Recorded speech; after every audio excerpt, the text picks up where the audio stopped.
New tonight, a 68-year-old man in Dublin plans to vote for the first time in November. Elijah Bell served in the United States Marines, and now he calls the Dublin VA home. He says he spent 12 months on probation nearly 30 years ago, which made him ineligible to vote. 41 NBC's Jatrissa Wooden shares what it takes to get your voting rights restored after they're lost. Well, when I was young, I had got in a little trouble. And that's why he never registered to vote in the first place.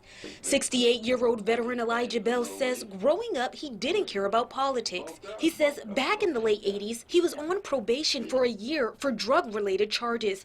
Because it was his first offense, he was put on probation instead of going to prison. According to Georgia Reform, an advocacy group for criminal justice reform, under Georgia's law, if someone is on probation, parole, or in prison, they can't vote. It is only after those sentences are fully complete and any penalty fines, legal fines have been paid, that they regain their eligibility to vote.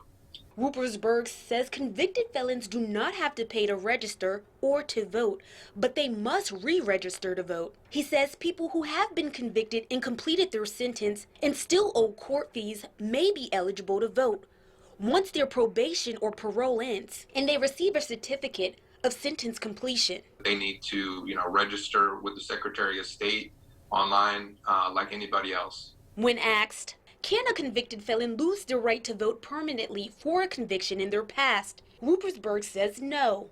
Bell says he's glad to hear it because after nearly 33 years, he found out he is eligible to vote 2 weeks ago. He says now he's ready to use his voice. Police brutality for one thing, and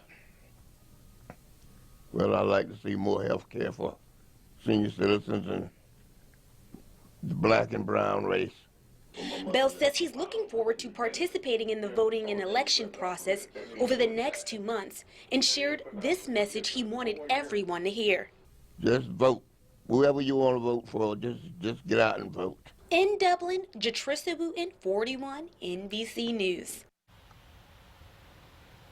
Now, the executive director of Georgia Reform says in 2018, Georgia had more than 264,000 people who were ineligible to vote because of an active felony sentence.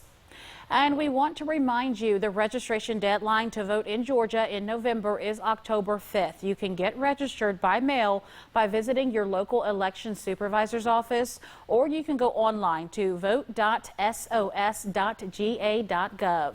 Early voting begins across the state on October 12th, and the deadline to request a mail-in ballot is October 30th.